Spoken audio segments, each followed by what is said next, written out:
Hi guys, it's Angie with Fun Endeavors Tie-Dye Lab. Today I'm going to make another gravity ice dye. For now I'm calling this one a Scrunch twist. For my setup, I've placed 2 plastic sawhorses underneath the tree outside. And over the top of the sawhorses, I have a collapsible leg metal shelf. I'm going to take the shirt and I'm going to do the twist scrunch pattern from one shoulder of the shirt to the opposite hem of the shirt.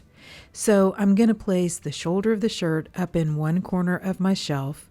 I'm going to twist the fabric and then push it through the hole in the little shelf. I'm going to continue that pattern down the shirt until I get to the opposite hem. So my design is going to go diagonally across the shirt. Once I got in the middle of doing this design, I kind of regretted the fact that I didn't put my metal shelf over or somewhere else. I'm losing several of the squares that I could push the shirt through on either side because they're obstructed by the sawhorses. This is also a little bit larger shirt. I'm using a 4X for this design. I decided to use some colors that I don't use very often and see how they look together on this shirt. I'm starting with Pagoda Red from Dharma Trading Company, and I'm going to put that on the twist portion up on the shoulder of the shirt.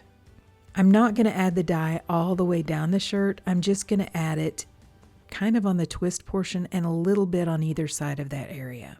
Then I'm going to use Charcoal Gray from Dharma Trading Company, followed by Daffodil, Timberwolf, and Watermelon, which are all Dharma Trading Company colors.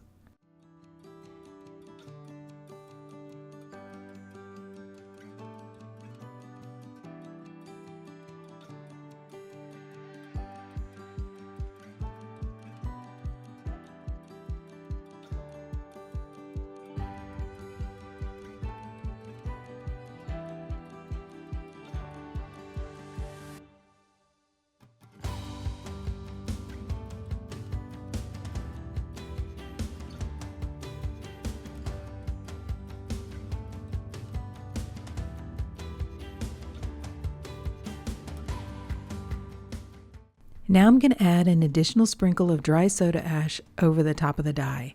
I want to make sure when I add my ice, I have plenty of soda ash remaining in the shirt to react with the dye. I'm going to start by adding some larger chunks of ice that I prepared in food prep containers. The larger chunks of ice work really well for me because where I live it gets really hot, and if I put smaller amounts or smaller pieces of ice on the shirts, they just seem to melt so quickly and I have to replace the ice just about every hour. So the larger chunks, they last a little bit longer on the shirts for me. I also use just any kind of container that I can find. And the last container is an ice cream container. The ice doesn't come out of those very well, so I just take the lid off and turn them upside down on the shirt. After this layer of ice melted, I came back and actually added 2 more layers of ice. I've added process photos so you can see how the ice melted and the dye moved down the shirt. Before the last layer of ice melted and the shirt had time to process, it started to rain. So I took this shelf and placed it inside of a plastic tub or tote and took it inside to my utility sink. I left it in there where it was over 70 degrees Fahrenheit and allowed the rest of the ice to melt and it to process for about 24 hours before I began rinsing it.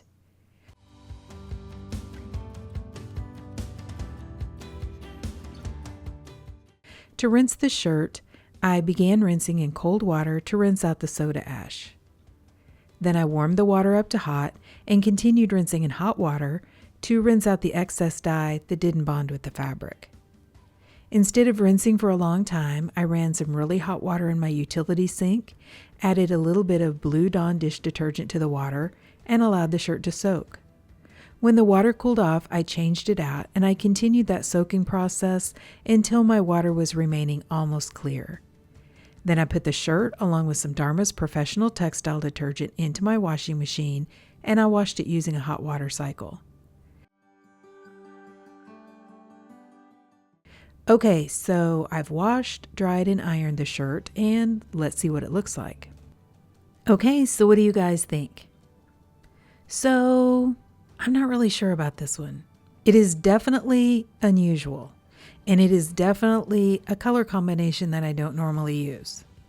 You know, I like yellow sometimes, but yellow is not a color that I actually migrate toward. Yellow looks really bad on me, and so because of that, I avoid yellow. I'm learning to like it, but I'm not totally there yet. And I don't know how I feel about this one. I think the scrunch twist part looks really cool. I like the way it gives just a little bit of texture in the shirt. I think that's cool. And I love the dye movement. I think the dye movement on either side of that scrunch twist is really cool. The charcoal where it mixed with the daffodil, so the charcoal and that yellow mixed with the timber wolf, I ended up with a lot of really cool like green streaks and kind of dark teal colors coming out of it. And I think that part is awesome. The kind of burnt orange color up at the shoulder, that's from the pagoda. And then the watermelon, it looks pretty red on the shirt, but I think it's really pretty too. I don't know. I just don't know how I feel about it. How do you guys feel about this one? Is the color combination just a little too out there, or do you like these colors together? You know, normally when I use yellows, I try to stick them with like an orange or a red because they blend really well with those colors. And then I thought since the charcoal and the timber wolf usually have really good color splits, I might get some interesting and cool color splits out of those two colors paired with the yellow and the kind of orangey reds. But I don't know. I mean, I just really don't know. Please drop me some comments down below and let me know what your opinion is of this. I mean, I really like the design. I've done designs similar to this one before. I don't think I've ever done one diagonally across the shirt, but I'm definitely going to repeat this design, maybe use a little bit different colors. But I love the dye movement with this.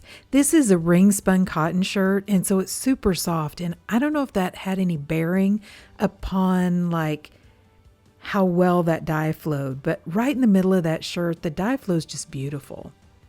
So I don't know. I mean, initially when I wrung it out, I was just kind of like, I don't know. But I'll be honest, it's kind of growing on me.